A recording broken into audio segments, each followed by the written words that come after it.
Welcome to First Look, Washington Post Live's one-stop shop for news and analysis. I'm Jonathan Capehart, opinion writer for the Washington Post. Well, he did it. Russian President Vladimir Putin invaded Ukraine, unleashing the first major land war on the European continent in more than 70 years. The West, led by President Biden and the United States, responded immediately, but challenges abound. Joining us now, Dan Baltz, chief correspondent at the Washington Post. Welcome back to First Look, Dan. Thank you, Jonathan. Good to be with you. Sure. I mean, unlike previous Fridays, this is a Friday that is jam-packed with breaking news, and I'm going to stick with Ukraine for the moment. We have seen a strong statement from President Biden yesterday in the East Room of the White House. How would you gauge how the administration has handled this crisis so far, especially now that it's gone from imminent to an actual invasion?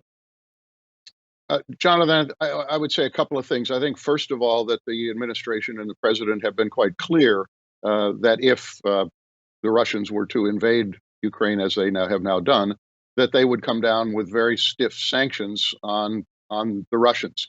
And yesterday, that was what happened. There was some preliminary sanctioning that took place earlier in the week, but the harder sanctions were invoked yesterday.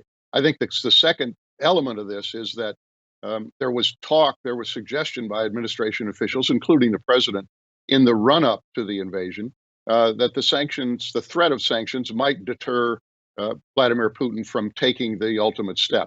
That turned out not to be the case, and now the question is, will these sanctions bite hard enough on the Russians that it will inflict the kind of pain that the president and the rest of the Western alliance believes they will do? But that will take some time, obviously. Mm-hmm. Dan, is it my impression, am I correct in thinking that the administration and the Western alliance, in terms of these sanctions, are starting sort of way at the bottom in terms of their impact? And as things escalate, the sanctions or the intensity of the sanctions will ratchet up as things ratchet up on the battlefield? Well, it's not clear about that. I think we're in a kind of a, if you will, an asymmetrical situation, which is to say the Russian military is doing what Putin wants at this point. They have invaded Ukraine. They are moving on Kiev. They seem intent on deposing the government of Ukraine. And all of that is happening day by day, hour by hour, minute by minute, literally. They have run into some resistance, which is not unexpected. We don't know exactly how the fighting is going. There are always, that we're in the fog of war, frankly, on that part of it. So in many ways, the Russians have an advantage in this point in that they can do what they are setting out to do, which is frankly to take over Ukraine. The sanctions that the president and the other allied countries have imposed will take time.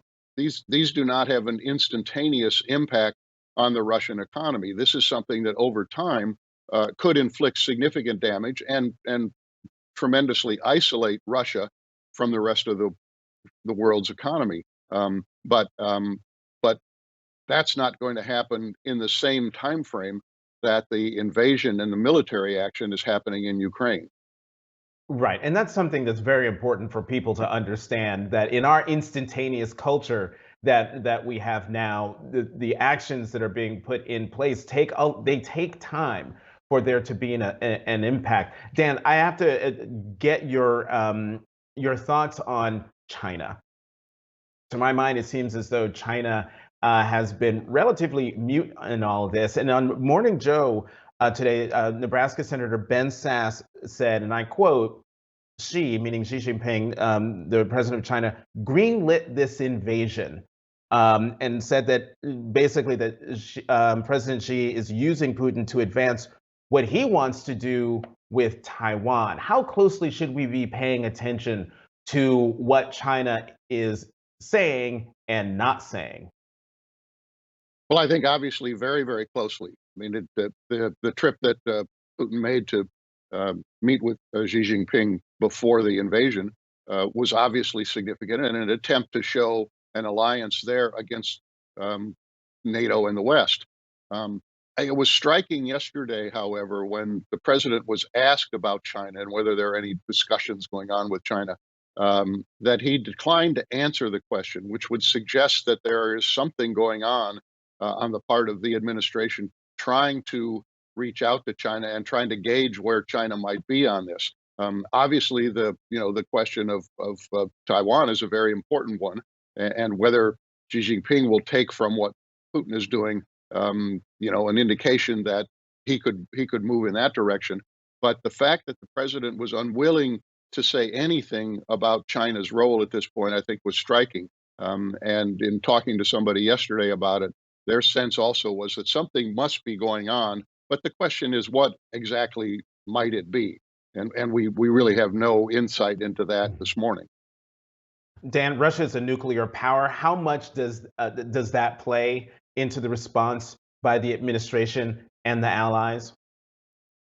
Well, I think everyone was rattled by Putin's speech the other night, in which he reminded the world, which nobody needed reminding, that Russia is a nuclear power, and then basically threatened, the most dire consequences if the West were to move against Russia. We don't know what's in his mind. He's obviously a very unpredictable person, and a dangerous person, frankly. And I had a conversation last week with someone um, who knows of Putin well, who thought that he seems more erratic, more defensive, more kind of back on his heels, and therefore probably it's more worrisome. So we don't know what's in his head. We don't know whether his intention is simply to stop if they are successful in taking Ukraine, if is where they'll stop, or whether they will go elsewhere into the Baltics or what. So we're in a very tense and difficult moment right now. Things are happening that we can't see. We obviously have very good intelligence about what's going on in the Kremlin. Our pre-invasion intelligence turned out to be quite accurate. But again, what exactly is in Putin's mind and what the goal beyond Ukraine might be, we don't know. And I'm glad you said that because I was just scribbling down before I forgot, before I forget this question. But how concerned should we be that this conflict spirals beyond Ukraine? And I'm thinking about the NATO countries and how I'm thinking of Poland. I'm thinking of the Baltic countries. How concerned should we be that the Russian invasion of Ukraine is a prelude to uh, larger goals of Putin? Well, I think we have to think about it in two ways. One is simply the unpredictability of war. We don't know. There's no way to predict how, in a sense, how straightforward this will all unfold, or whether there will be accidents, an errant missile that ends up in Poland as opposed to Ukraine, some kind of unexpected shooting that takes place that prompts a different kind of reaction. That's that's certainly one thing that we have to worry about. But your point is exactly right. Um, NATO is moving forces farther and farther east, which in Putin's mind is an enormous security threat. Um, NATO is doing this to help try to bolster Ukraine. But how Putin sees that is a different question. And so we don't know, again, whether he will push farther west beyond Ukraine into the NATO countries. I mean, that would obviously turn this into a world war, Mhm. and certainly nobody wants to see that. And I think you have to question whether even Putin wants to see that. But in an environment like this, we don't know how things will unfold, and the degree to which there is any predictability about what he wants to do. The foundation of that question that I just asked you, Dan, comes from a column in the Washington Post in the op-ed section by Robert Kagan, who is very smart and very brilliant when it comes to all of this. So I encourage everyone to go to WashingtonPost.com/opinions, Robert Kagan, to find the latest column. Dan Baltz, chief correspondent for the Washington Post, as always, thank you very much for coming to First Look. Have a good weekend. Thank you, Jonathan. You too. We're going to keep the conversation going with the Opinions Roundtable in just a moment. Let's go to the opinion side of the Washington Post, where we will find my colleagues, Jennifer Rubin and EJ Dion. Thank you both very much for coming back to First Look. Good to be with you, Jonathan, and good to hear Dan. Yeah, it's been a while since Dan's been on. So since you spoke up, EJ, I'm going to start with you. Actually, I was already going to start with you. A decade ago. Jen. It's good to see you. Go ahead. You too.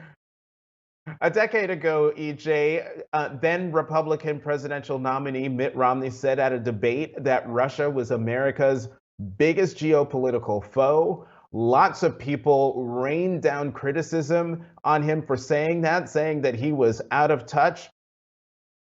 But looking back, he was right, wasn't he?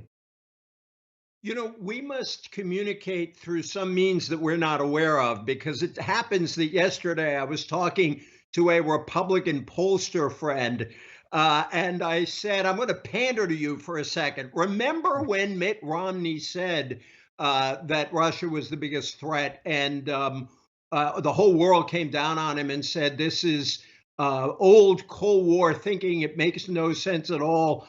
Yeah, it does look better today. Now, obviously, in the context of the time he made the statement, we were far more worried about terrorism. Our eyes were turned to the Middle East. But I think that Putin has been a dangerous actor basically since he took power, whether you thought Mitt Romney's strategic assessment at the time was right or not. And he made very clear early on in his leadership that he never really accepted the post-Cold War settlement, that he never accepted the dismembering of the old Soviet Union, which the rest of us might see as independence for people under Soviet subjugation, as I would see it. He never really accepted that. And so he's been pushing back against that for his whole presidency. There have been periods when he was willing to negotiate, when he tried to seem less bellicose. But what we're seeing in Ukraine right now is a playing out of Putin's worldview. And I think you really saw it in that kind of deranged, if you will, certainly historically inaccurate speech he gave early in the morning, saying that Ukraine had no real independent existence outside of Russia. It was a creation of Russia.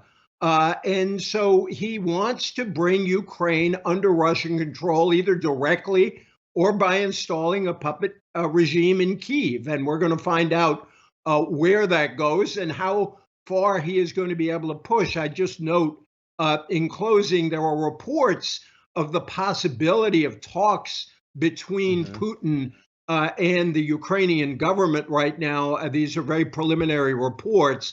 It's going to be interesting to see, is that Putin responding to pressure from the West, or is it, I think, probably more likely President Zelensky not wanting his country to be absolutely flattened and ready to have negotiations? We're going to see what that's about. Or Jennifer, how much of that, this talk of talks in Minsk between Putin and the Zelensky government, how much of that it could be a delay tactic on the part of Putin to, I mean, this guy is someone, as we now have long known, is someone, you know, who can't be trusted and who's also incredibly ruthless. But your view on what's happening and particularly the potential for talks between the two governments.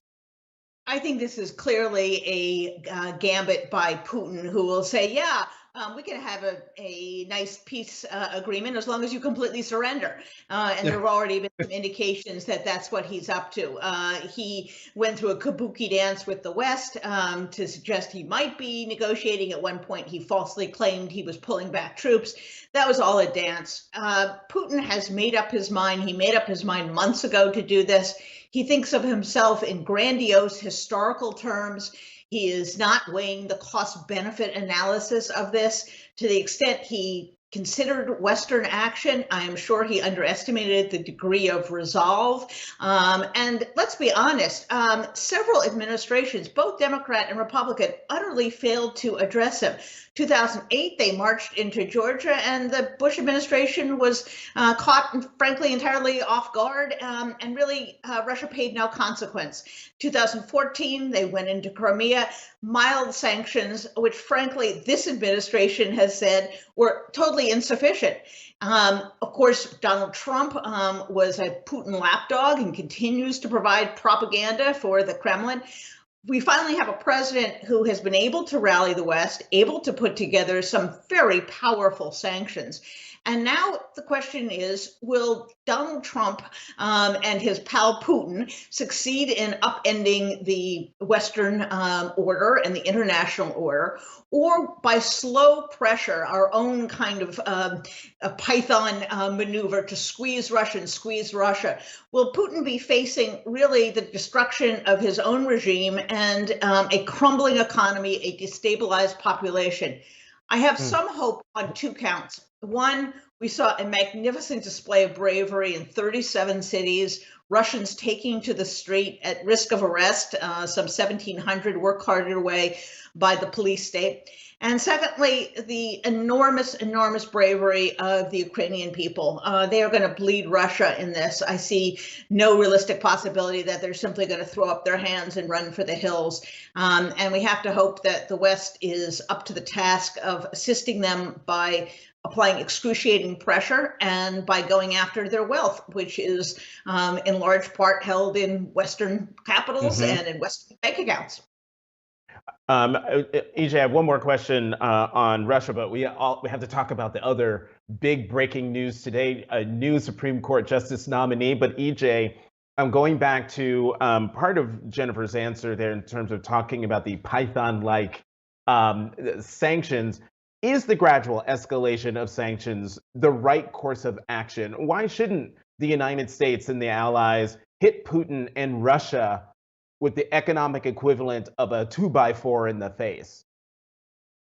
Well, you get the impression from what the president said and from reporting that the United States actually wanted to go even farther than these sanctions did. There is some resistance in parts of Europe to going all the way on the sanctions. I certainly think that you need to sanction all of these oligarchs who have made their money because of Vladimir Putin and try to put pressure on the elites around Putin to have them go to him and say, my God, we could lose everything over the long run. There's also a debate over the SWIFT system, which is how money is exchanged around the world. Again, from what the president said, he really wanted to shut the Russians out of that. Some of the Europeans, apparently Germany and Italy, were reluctant to do that. I think there are more sanctions to be had. But the problem with sanctions is they don't stop troops if a leader is determined to keep pushing the fight, as Putin is. And therefore, this really is a long-term strategy to try to contain Putin. I think the heartening thing, as Jennifer suggested, is that there are signs of opposition in Russia, those brave people who demonstrated. There is great braveness going on in Ukraine, but there's a degree of solidarity in the West that Putin just did not count on. He assumed the West was weak. He assumed he could divide it. So far, despite some differences at the edges, that's not been the case. And I think that's a tribute to Biden's success, certainly, but also it's a tribute to a lot of realism on the part of Western powers who are facing up to the kind of leader Vladimir Putin really is. All right, let's talk about the other big breaking news here stateside. Lots of reporting out there. As of right now, it has not been announced. But lots of reporting I've seen, including my own sources familiar, confirmed to me that President Biden will announce Judge Ketanji Brown Jackson as his nominee to the Supreme Court. She would be, she's the first Black woman nominated to the Supreme Court, and if confirmed, would be the first Black woman to sit on the Supreme Court. Jennifer, just talk about this moment, how historic this is? It is really a tremendous moment. It's one of those moments when we will look back and say, gosh, how was it that we went for 250 years plus without ever having an African American woman on the court? I think more importantly was the type of person that President Biden selected. First of all, it's very much in the mode of Justice Breyer. She was a clerk to Justice Breyer. Right. She had much of the same background. She is a left of center judge, if you will, but a very careful jurist, high intellect, went to Ivy League schools. It's going to be hard to argue that she's not immensely qualified for this role. She was the recipient of 3 Republican votes when she was confirmed for the DC Circuit. So on one hand, he has gotten someone who is going to be hard, but obviously not impossible for Republicans to rail against, but could get some votes. On the other hand, he's gotten someone of superb intellect who can, I think, rally the minority faction on the court, which right now is progressive, and begin to set the groundwork for a progressive resurgence, begin to weave together those dissents that someday, one hopes, if you are of that persuasion, would become the majority opinion.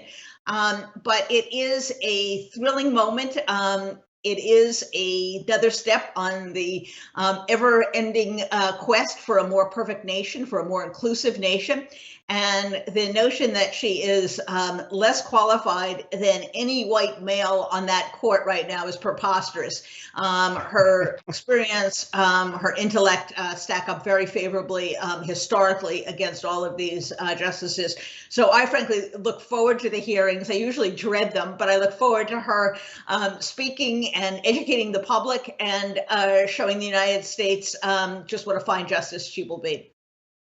Right, the key word you used there, Jennifer, preposterous, to say that she is not qualified to be nominated or to sit on that bench. EJ, past Supreme Court nominations have been, let's just say, chaotic, a bit crazy in terms of how they went through, from the stealing of a Supreme Court seat right through to one nomination being held up because of late-breaking FBI investigation, and another one being rammed through 4 days before an election. Are we likely to see those kinds of theatrics with this nomination?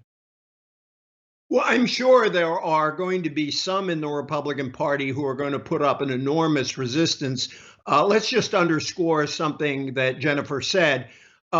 Judge Jackson's pedigree qualifications are almost identical in terms of educational background and experience to those of Chief Justice John Roberts, whom, as I recall, all Republicans voted for. So they're going to have a really hard time making any sort of case on those grounds. She does have something he did not have, however. She worked as a public defender.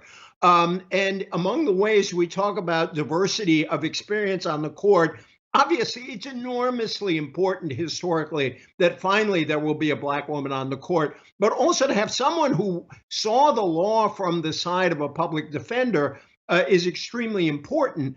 And I think it's also significant that on the list of highly qualified people that President Biden was looking at, he chose, I think it's fair to say, the most progressive on the list. She's not some kind of radical. She is a protege of Justice Breyer, who everybody knows is no radical, but she is of a very firm view. And so I think what you're going to see is someone who will, as you suggested and Jennifer suggested, help rally along with Justice Sotomayor and Justice Kagan a really firm opposition to some of these 6-3 decisions. She's not someone who's going to look constantly for compromises with points of view that progressives shouldn't compromise with. The most interesting thing, 3 Republican votes for her when she was confirmed to the circuit court. Senator Collins, Senator Murkowski, and Senator Graham. It's going to be very interesting for them to answer the question, if they voted for her then, why would they vote against her now? Now, everybody can come up with all kinds of reasons, and we'll see what they do. I guess I would be really surprised and disappointed if at least Senators Collins and Murkowski did not support her, and that should give her the majority she needs. You know, as my as Black women relatives in my family might say, they meaning Republicans, better not fix their face to say anything that would denigrate the accomplishments, the intellect, the character of Judge Ketanji Brown Jackson, or any of the Black women who could have gotten the nod to be the Supreme Court nominee, because what they would be doing is, in trying to besmirch her character, they'd be showing the sort of how craven they are. Jennifer Rubin, EJ Dion, we are way out of time. Thank you both very much for coming back to First Look. Great to be with you. Head to WashingtonPostLive.com to find more information about next week's interviews and to register. I'm Jonathan Capehart. Thank you, as always, for coming to Washington Post Live's First Look.